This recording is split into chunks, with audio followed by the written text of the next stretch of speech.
SRM Tamil பேராயத்தின் பிரம்மாண்ட பேச்சு போட்டி முதல் பரிசு 5 லட்சம். சொல் தமிழா சொல் 2025 மதுரை மண்டலம். போட்டி நடைபெறும் நாள் 2/3/2025. இடம் தியாகராசர் கல்லூரி, மதுரை. போட்டியில் பங்கேற்க QR கோடை ஸ்கேன் செய்து விண்ணப்பத்தை அனுப்புங்க. அரசியலில் முக்கியத்துவம் பெற்றால்தான் விஜய் நடிப்பதை விடுவார் என்றும், முக்கியத்துவம் பெறவில்லை என்றால் மீண்டும் சினிமா கட் அவுட்டிற்கு போய்விடுவார் என தமிழிசை சவுந்தரராஜன் விமர்சித்துள்ளார். கெட் அவுட் யார் சொல்றா?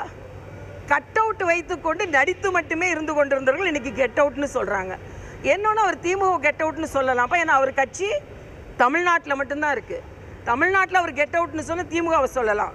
பாஜக பல மாநிலங்களில் ஆட்சி செய்கிறது, மத்தியில் ஆட்சி செய்கிறது. இவர் எப்படி கெட் அவுட்னு சொல்ல முடியும்? அதனால் இன்னைக்கு விஜய் கெட் அவுட்னு சொல்கிறது திமுகவு தான். கட் அவுட் வைத்துக்கொண்டு தமிழக மக்களை பற்றி கவலைப்படாமல் சினிமாவில் மட்டுமே நடித்து கொண்டிருந்தவர்கள் கட் அவுட் என்று கெட் அவுட் என்று சொல்கிறது. மக்கள் அவர்களை கெட் அவுட் என்று சொல்லிவிட்டு நீங்கள் கட் அவுட் வைத்துமே வைத்துக் கொள்ளுங்கள், கெட் அவுட்டுக்கெல்லாம் நீங்கள் வர வேணாம் என்று அவர் சீக்கிரம் நடிக்க போய் விடுவார். கவலைப்படாதுங்க. ஏன்னா அவர் அரசியல் முக்கியத்துவம் பெற்றால் தான் நடிப்பதை விடுவார். அரசியல் முக்கியத்துவம் வரப்போகிறது இல்லைன்னா கட் அவுட்டுக்கு போயிடுவார், கெட் அவுட்டுக்கு வரமாட்டார். அவ்வளவுதான்.